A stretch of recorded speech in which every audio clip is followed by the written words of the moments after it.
लगै छै अपने सबके मिथिला संस्कार पर स्वागत करै छी।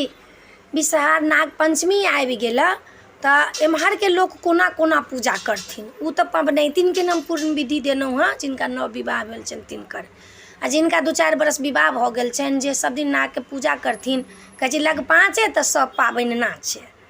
तऽ नाग पंचमी आबि जाइ छै तऽ सब पाबनि नाचऽ लगै छथिन। पहिल पूजा महादेव के बेटी के होइ छनि विषहार के, नाग देवता के पूजा होइ छनि। तऽ एम्हर के लोक कोना पूजा करथिन, आँगन घर नीप कऽ माटि 5 खेप लाबि कऽ थूम 5टा बनेथिन, ओहि थूम में सिन्दूर पिठार दूबि लगा कऽ घरे घरे सब घर में देथिन।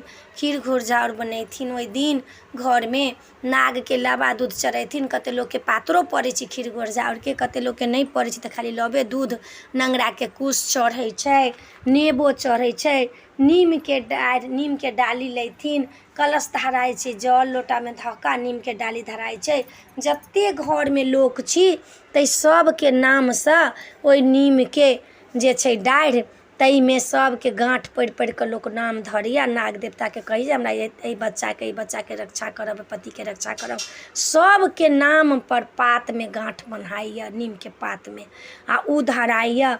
भगवती आगू कात में 5टा विषहारा लिखा कऽ पियर कपड़ा में एकटा कपड़ा रंग कऽ चारू साइड से लोक गोबर लगा देलक। अब नहीं गोबर लगाबे तऽ फेविक्विक से साइट कऽ ऊपर से लोक डोका साइड देलक, तब डोका डोकी लोक के रहबे नहीं करै छै।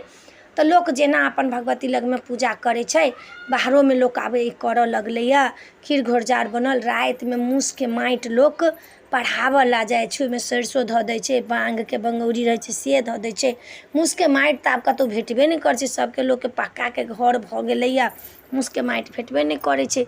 मूस के माटि जे पढ़ै छै उहे साँप के मंत्र होइ छै, जे साँप के मंत्र से जे झाड़ै छै तही मंत्र से मूस के माटि पढ़ाइ छै आ सौंसे घर में छिटाइ छै। अपन सबके ई कल्चर छै थूम बनाबऽ के।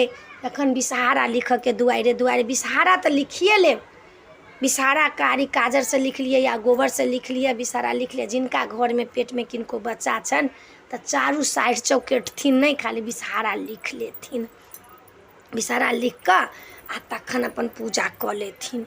कते लोक जे नव कनी 2-4 बरस विवाह भेल छनि से कनिया सब छथिन तऽ नून नहीं खेथिन, पंचमियों के मधुश्रावणियों के नून नहीं खाइ छथिन, लेकिन खाना एके बेर खायब कनिया, रात में खाना नहीं खायब, रात में भोजन नहीं करब। रात में भोजन करऽ के नहीं छै प्रधान एहिमे, बरसाइत से लऽ कऽ आई पंचमी मधुश्रावणी दुनू में केओ जे करै छथि से।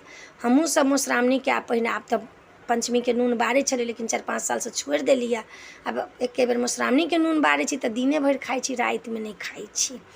तऽ ई अपने सबके पूजा कोना कोना करब विषहारा के से करब। विषहारा जरूर लिख लेब, विषहारा लिख कऽ विषहारा के नेबो सबके खुआ देबै, खीर घोरजाउर खुआ देबै। कते लोक ब्राह्मणो भोजन करबैया, तऽ लोक नहीं करबै तऽ खीर घोरजाउर अपना घर में कनी कनी बना लै छै। लोक कहै छै विषहारा के नेबो खाइ छै तऽ कहै छै हे विषहारा सब दाँत कोथ कयने रहबै, खट्टा रहबै, हमरा बच्चा सबके देखबै, जन्मे जय आस्तिक मुनि लोक कहैया। तऽ अपने सबके एहि वीडियो में इएह छला। नीक लागत तऽ चैनल के सब्सक्राइब करब, लाइक करब, कहऽ के नहीं बिसरब। जय मिथिला, जय माता जी।